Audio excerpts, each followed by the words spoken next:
Words don't do it justice, pictures don't do it justice. So I felt like I knew what I was getting into, but I didn't. Did this really happen? Is this truck hanging upside down in a tree, or is this house upside down? There was just devastation everywhere. Everybody lost everything. Seen floods before, but nothing like that. I've never seen anything like it. It'll be in my head forever. September 27th, 2024 forever changed North Carolina.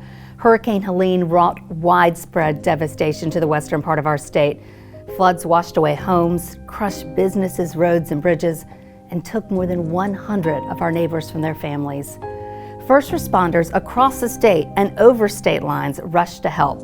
From Greensboro, firefighters, police, 911 dispatchers, engineers, and water and sewer specialists deployed by the dozen. More than 150 in all, with many more supporting them from home. Each of them has stories of heartache and hope.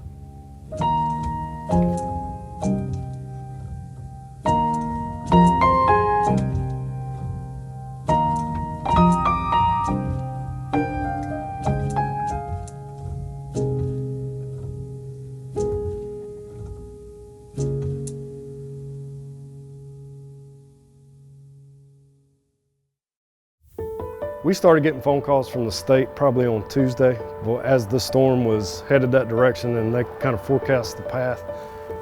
So we started preparing, trying to build our team. Greensboro Fire Department initially sent a team of 18 to Transylvania County. Wednesday afternoon, we started seeing a good amount of rain. We met with local officials who were kind of trying to point out flood-prone areas, and as the water was starting to get to flood levels. So early Thursday morning, we woke up, we had a team meeting, team briefing, and during that briefing, we got our first call, which it came in as firefighters trapped under a tree. They got the trapped firefighters to safety, and then one of the next calls that we got right after that was a mudslide, and it took out a house, and we were receiving calls that there was a kid trapped in that house. So we started trying to direct our crews to that area. The routes that they were trying to take were blocked by down trees, power lines, flood water. It took us around 2 hours to be able to cut our way through and to get our boats in an area where we could get them in and get across to that area. I've never seen a mudslide completely take out a house before. Our guys were able to splash a boat, ride across, make contact with a local fire. They used one of their vehicles to shuttle our guys up to the scene. And then our guys started trying to assist and wound up getting down to the bottom of the debris pile, and were able to get the little boy out. Once we got him out of the house, they were able to take him out, get him treated, wound up meeting back with his family at a local shelter where he stayed for a little while. We all have kids. Every guy that was up there responding has kids. I have a 10-year-old. One of the other guys in the command post with me has a 10-year-old, so listening to that on the radio, it's tough to hear. But you know that if it was my family, the guys that are out there going to try to rescue him, there's nobody better.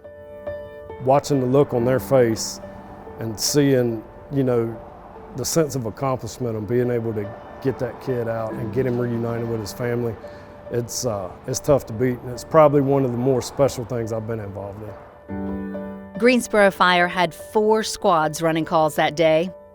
We ran a lot of evacuations, like getting people out of, there was a trailer park that flooded, and just a lot of evacuations is what we ran that first day. It's dangerous work for the guys out there, the crews running. You got power lines down, the wind's still blowing, trees are still falling, and the flood is continuing to rise. So it's dangerous elements that they're out there operating in. They train for it, we practice for it, but this is one of the worst storms we've been a part of. The next day, the team moved farther west. The debris piles that blocked up under bridges that normally would have creeks and rivers flowing under them, it would just carve out a path and go around it. It turned creeks into rivers, and the rivers just, it just tore anything in sight, it tore it up. Words don't do it justice, pictures don't do it justice. the debris piles and the power of the water. Once it started to flood, it made a path. Wherever it wanted to go, that's where it went. I think what makes this probably stand out the most is just the widespread damage. I mean, you're talking about from Brevard, Transylvania County, all the way over to like Watauga and Boone, just the widespread damage. And the miles, you can't compare it. You really can't. The amount of damage and devastation, the loss of property and life, you can't compare it to anything that I've seen or anything probably that anybody on our team has seen. Greensboro Fire Department teams worked more than 3 weeks in western North Carolina. We sent an engine company up there that assisted Asheville Fire in one of their firehouses. We sent a battalion chief. We sent our RRT team, which is our hazmat team. So I think within the Greensboro Fire Department, we rotated almost 70 personnel through. Jones thinks about his time there often. There were people that lost family members. Their house was no longer even, it was just debris. But they were working out trying to clean up. There was no water, there was no power.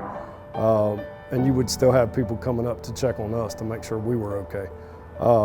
So it just gives you a sense of how resilient people are. You take like a sense of pride, being able to go and help and hopefully have a positive impact. But I don't see how you go and respond to something like that and it not change you in some form or fashion. I think it makes you grateful for what you have, more grateful for the family and what you have here in the city. Jones and the team stay in touch with many of the families they met working storm recovery. In fact, his rescue team returned to Brevard around the holidays to visit the little boy they pulled from his collapsed house. In those first few days, some of the most critical hurricane response happened right here in Greensboro. Miles from the rain and floods, 911 operators here started getting calls first from Macon County and then from all over western North Carolina. Whenever you dial 911 from where you are, it goes to your local agency. Then when Western North Carolina, when their agencies were taken out of service because of the devastation, you could not dial 911. They could not dispatch responders. They did not have the availability, whether it be the cell phone services were down, power is out for them as well as the public. The state 911 activated a system to route calls from affected areas to Greensboro and other North Carolina cities. Trees down, power's out, flooding, still everyday medical calls, law enforcement calls. Just not only was it the everyday calls, but now everything attached to the storm on top of it. Edwards and others taking calls then had to connect the callers to help. We have a statewide radio channel that we can talk on and reach any agency within the state. However, it was so overwhelmed, it didn't work. So they improvised, creating a shared spreadsheet and relaying calls agency to agency to get help where it was needed the most. We had to do what we had to do, and if it meant that it took hours to get them the call, then it took hours for them to get the call. The next day, 911 professionals from across the state teamed up to help even more. After an event like this occurs and 911 centers go down, NENA, which is National Emergency Number Association, has a team. It's called a TERT team, and they are an emergency response team. They go out to these places and facilitate recovery efforts within the 911 center. Phillips grew up on the Gulf Coast and had experience in hurricanes. She signed up to help right away. I felt like I knew what I was getting into because I was in Katrina and Hurricane Ivan, so I felt like I knew what I was getting into, but I didn't. Hurricanes hit a lot different when they're in the mountains, so you're not expecting hurricanes. So I was driving down and crossing the interstate, and the one thing that hit me first was as soon as I got into Buncombe County, going down 40, there was a tree, trees all up and down the highway, of course, that were cut away, but the very first tree you hit that was down, there was a North Carolina flag in it, a Buncombe County flag, and an American flag, and it just reminded me of the devastation of like 9/11. When I went, we were going because all of their employees, they've still been working in the 911 center, yet they have homes that have been destroyed. They had employees who had lost multiple members of their families along with their homes and their neighbors and things like that. And those people had still been in the center working because there was no one to work it. So my job was to go in there, get trained enough so that I could help run a dispatch so they could go home and take a break. She was the first connection many had to help families who were stranded, neighbors with trees down, and as their power came back, people who saw fires spark and begin to destroy what little the storm had spared. They survived the storm and their house survived the storm, but then when power was coming back on, their homes were being caught on fire and they lost their home that way, so it was really sad. It made me think of our center and what would happen if this were to happen in our center. It made me start thinking about that and how we would react, and I want to start getting some things in place for that, because a lot of times when these emergencies happen, it's not really if it's going to happen, it's when it's going to happen.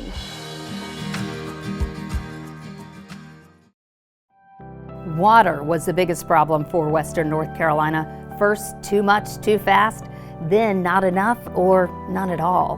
Tens of thousands of people had no running water. Restoring it would be the first step to recovery. I didn't think much of it. And even after the hurricane hit Western North Carolina, I still didn't think much of it. We were actually working here in Greensboro fixing a water line. And we were talking about going to the mountains, so I actually texted Mr. Smith and asked if anybody was going. And I told him, well, I hadn't got a request. As soon as I hear something, I'll let you know. And it was literally 10 minutes later. Our director, Mike Borchers, called and wanted to know if I could send some people down to help. He texted me, he said, get a list of people that want to go. I put my name on there at the top of my group's list. We had boots on the ground in Asheville Monday morning at 7, 8 o'clock. I was with the first group. We started off in Asheville, Black Mountain, and as Mr. Smith said, we was in Bakersville and then moved over to Spruce Pine. Greensboro water and sewer crews went straight to work repairing the line that supplied water to all of Black Mountain. The line was actually exposed and pretty much suspended in the air, and all of the dirt, which was probably 5-6 foot of dirt below it and probably 3-4 foot dirt above it, was completely gone. It had washed out that much debris and the line was just hanging in the air. It was like a shock and awe moment to believe, to see it with your own eyes that it did that much damage. And that was at the very first job we went to. Little did we know we would see things worse and worse and worse, but from that point, it kind of gave me an idea of what we were in for. It was just devastation everywhere. Everybody lost everything. The team moved to Bakersville. Bakersville had no map. They had no understanding of what their resources were as far as their infrastructure. What Bakersville did have was a guy named Jameson. He had lost most of his home due to the flood. The thing about it, he just had it built. So now he's starting over from scratch again. He worked from sun up to sundown every day. He was the only person in the town that knew the water system. It was incredible because when we met that Mr. Jameson, as they were speaking of, the guy just jumped in the truck. He was ready to help. We literally mapped every piece of their water and sewer infrastructure for the entire town. The teams worked 12 to 14-hour days, witnessing devastation and support like they had never seen before. We were working in Bakersville on we call it an outfall. So it's where the sewer line was running down through a field. And we've seen helicopters flying around us the whole time. But this one helicopter was getting closer and closer and closer. So it was a military helicopter. And they started coming down. I was like, man, they're getting ready to land on us. So sure enough, we're filming. They're getting closer. And then this big dust bowl just gets created, and then we all get covered.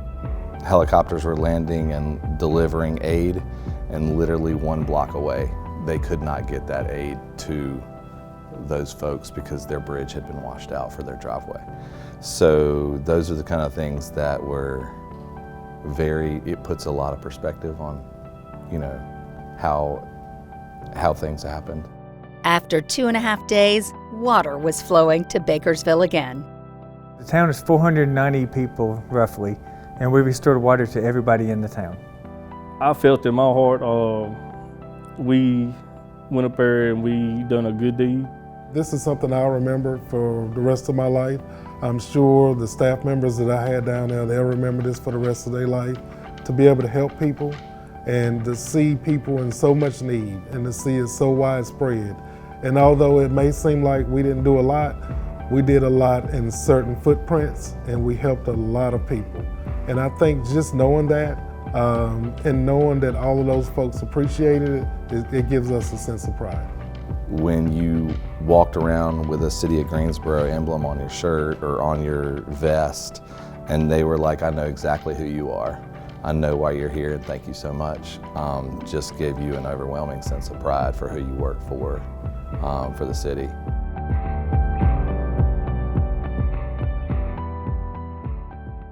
Pride. We heard that a lot talking with those who helped our neighbors in the West. They talked about their love of the mountains. Some went to school there, some vacation there.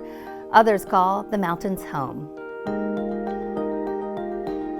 My whole family on my dad's side is from the Morganton area, all the way back to the 1700s in the Green Mountain area. And then my mom's side, is a majority of them are from Wilkes County. Greensboro Police Officer Tristan Woody remembers watching the news about Helene and worrying. The mountains are somewhere that my wife and I, my whole family really, we go for reunions every year, we go for vacation. It's a place of serenity, it's a place of renewal. And just a very peaceful place that we go to enjoy ourselves and center ourselves. So it's very, very near and dear to me and my entire family. When GPD put out a call for volunteers, Officer Woody was one of the first to go. A team of about 30 went to Asheville.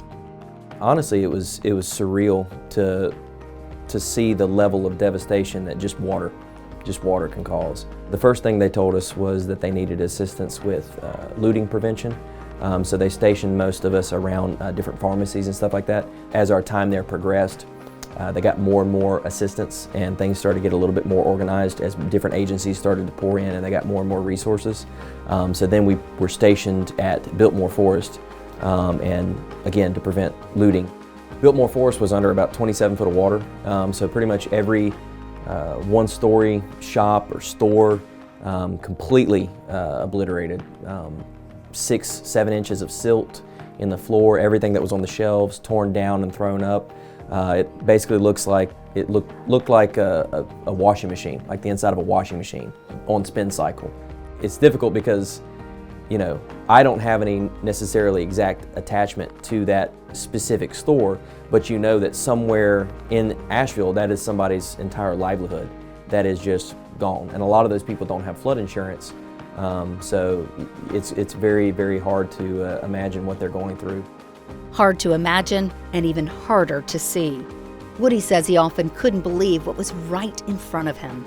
The power of water, that's just what sticks in my head. I mean, like you have high tensile power lines that are just bent over and crumbled up like they're made of tinfoil. Bridges that are just picked up and moved on the other side of the river. Connex boxes, shipping cargo containers that are just moved 2-3 miles downstream and bent around a bridge joist like it's nothing. So just the sheer power and wide berth of the devastation that it just plowed through. I've never seen anything like it. It'll be in my head forever. GPD support was right on time. Officers stepped in to support and relieve Asheville's first responders. We had found out that a lot of the officers there either had lost their homes or had family that lost their homes. So us being up there, even if it was just to give these guys like a little bit of breathing room, because they had been working pretty much nonstop since the hurricane had hit. So we were able to come in there and kind of take some of the pressure off them.